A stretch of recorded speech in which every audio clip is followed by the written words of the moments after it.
Bismillahirrahmanirrahim. Assalamualaikum warahmatullahi wabarakatuh. Waalaikumsalam warahmatullahi wabarakatuh. Amin ya Allah ya mujibas sailin. Subhanallah wa bihamdihi.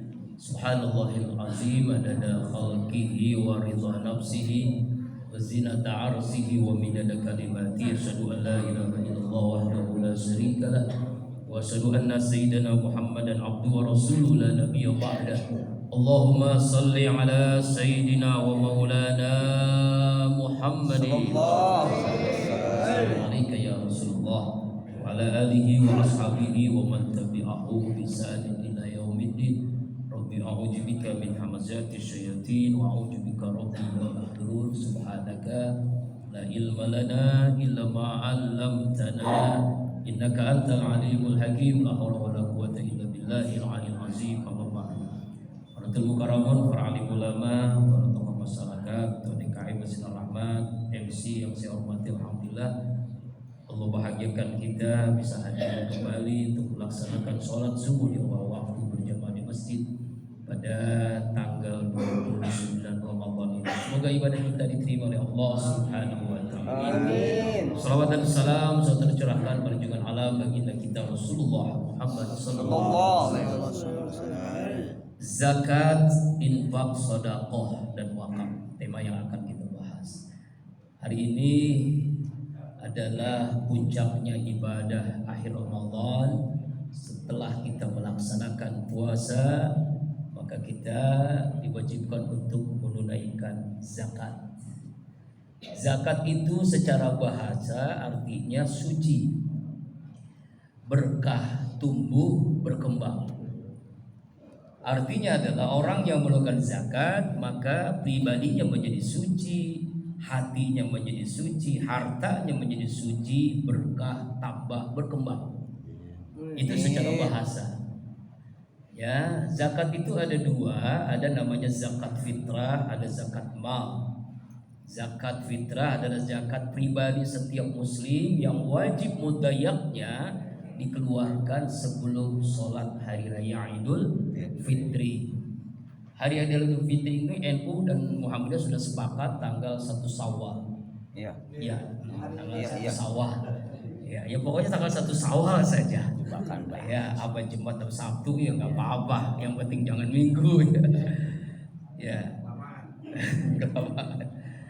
Jamaah rahimakumullah. Jadi zakat fitrah itu kewajiban yang dibebankan kepada setiap muslim dan kewajiban itu menjadi tanggung jawab kepala rumah tangga. Ayah bagi anak-anaknya, suami bagi istri-istrinya. Maksudnya istrinya. Kewajiban kepada istri. Ukurannya adalah 3,5 liter 2,5 kilogram ya, gram. Kemudian kalau diuangkan katanya menurut Badan Amil Zakat Nasional kalau Depok Jakarta itu 45.000 rupiah ya. Nah kemudian zakat mal. Nah, zakat mal ini dikeluarkan setelah mencapai nisab dan haul. Nisabnya 85 gram emas. Artinya kita wajib melakukan zakat setelah mencapai nisab itu selama 1 tahun hitungannya. Dan itu kewajibannya setelah harta kita itu sudah dikeluarkan memenuhi kebutuhan, lebih memenuhi kebutuhan biasa. Sudah makannya, pangannya, sudah lebih dari itu, ada uang 85 gram emas. Berapa Pak? Sekitar 85 juta lah ya, lebih mudahnya. Kalau 1 gramnya 1 juta misalnya. Misalnya, maka wajib dikeluarkan 2,5%. Ya, misalnya Bang Uni ini punya uang 349 triliun misalnya ya, maka wajib dikeluarkan 2,5% dalam mimpi ya. Itu Pak, itu zakat mal ya. Kemudian sedekah, infak itu adalah kita memberikan sesuatu setelah menerima rezeki dari Allah. Jadi langsung kita keluarkan. Bentuknya gaji kah, honor kah, THR kah, kita dapat, kita keluarkan. Itu namanya infak. Batasannya tidak ada batasannya, sesuai dengan keikhlasan. Mau 2,5%, mau 5%, mau 10%, mau 100%, silakan tafadhol. Habis.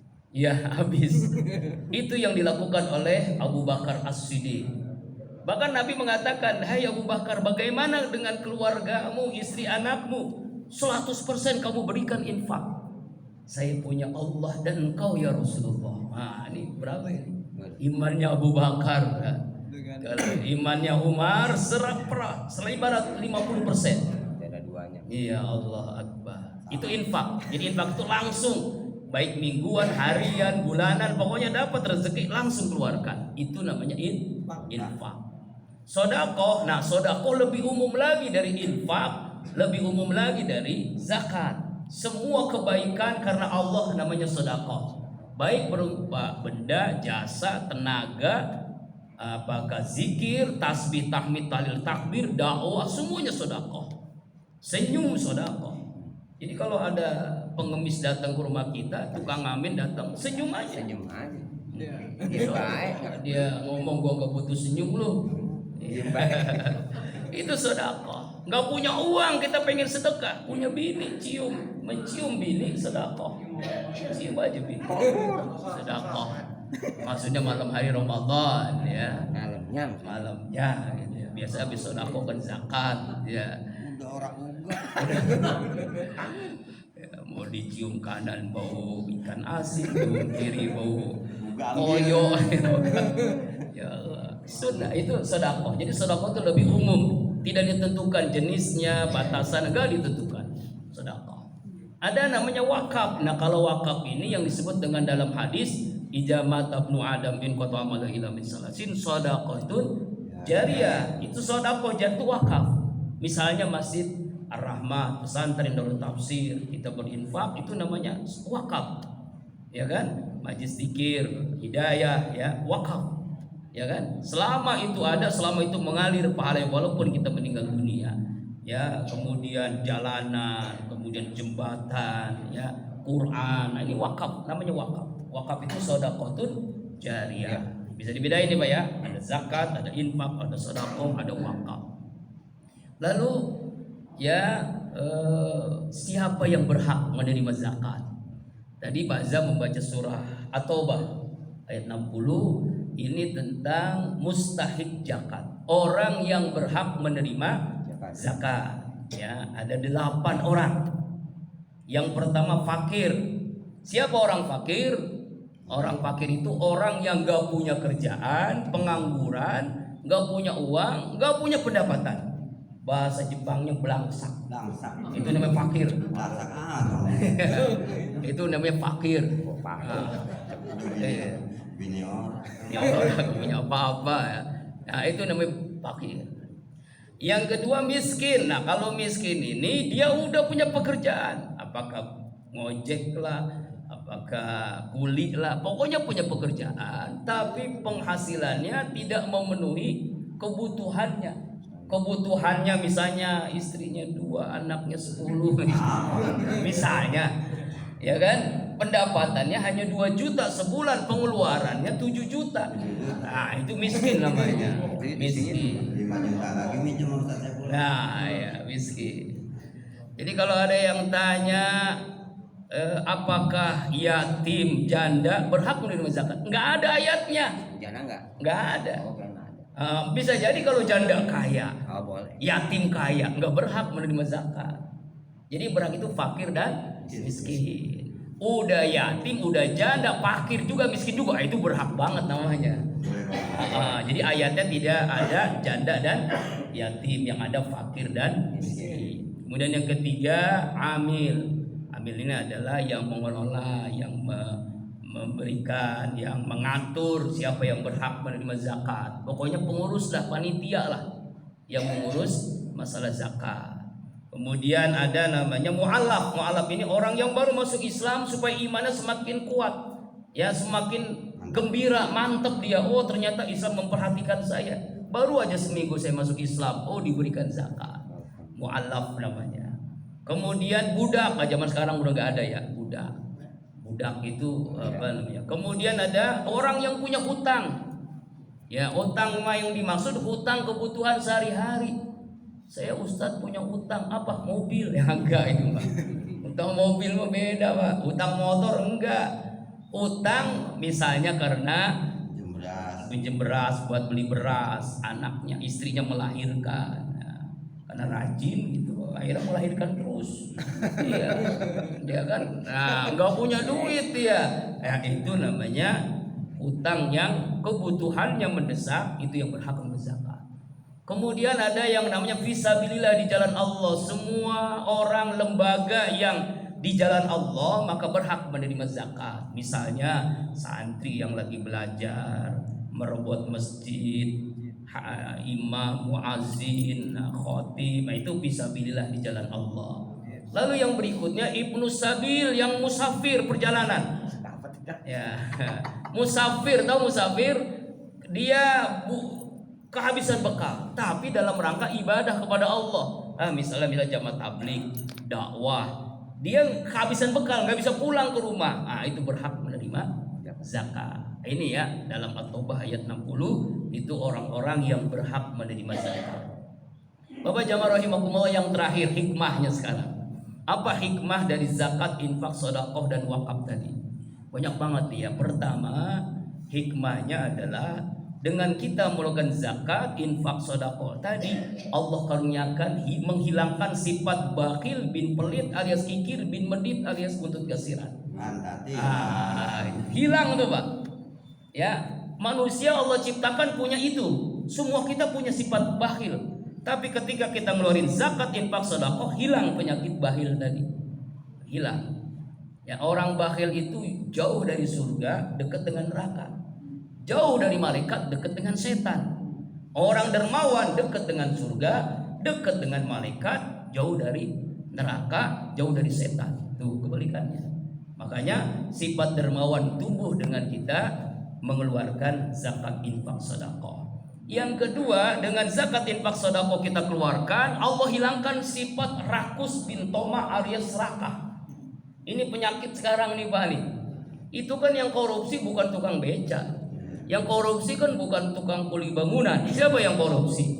Gajinya sudah besar, uangnya sudah berlipat-lipat, mobilnya sudah mengkilat, ya rumahnya sampai bertingkat-tingkat, istrinya cantik memikat, bahkan jumlahnya. Nah, masih korupsi. Itu karena apa tuh? Karena serakah. Makanya huruf serakah tuh hurufnya mangap semua. Toma, to, mangap. Mim, ain apalagi tuh, perutnya mangap, ya mulutnya juga mangap, ain. Wah, itulah toma, orang yang serakah. Yang kerjaannya hanya satu, jama'a malau wa adada. Dia dapat duit, dia hitung, dia dapat, dia kumpulin, dia hitung, begitu aja kerjaannya. Kurang terus sampai dia mati baru sadar. Nah, ini orang yang rakus, nauzubillahi min, yang 349 triliun itu karena rakus. Ya Pak ya, dengan kita ngeluarin zakat hilang tuh penyakit rakus. Kemudian yang ketiga, hartanya bertumbuh kembang, bertambah. Nggak ada orang yang kaya dermawan jatuh miskin karena kedermawanannya. Semakin dia ngeluarin zakat, infak, sedekah, hartanya semakin bertambah. Sebagaimana hadis Rasulullah pertama sallallahu alaihi wasallam, intala rizqa bis sedekah. Cari rezeki dengan sedekah. Jadi kalau kita ingin kaya, sedekah. Karena kata Nabi, kalau ingin dapat rezeki, ya keluarkan rezeki, maka Allah berikan rezeki. Jangan pakai matematika kita, matematika iman makanya. Tuh, bahkan Allah katakan Al-Baqarah 261, masalul ladzina yunfikuna fi sabilillah ambatas sab'asanabil fi kulli mi'atu habbah, 700 kali lipat. Jadi kalau kita ngeluarin duit 1000 aja, 700.000 Allah berikan kepada kita. Amin.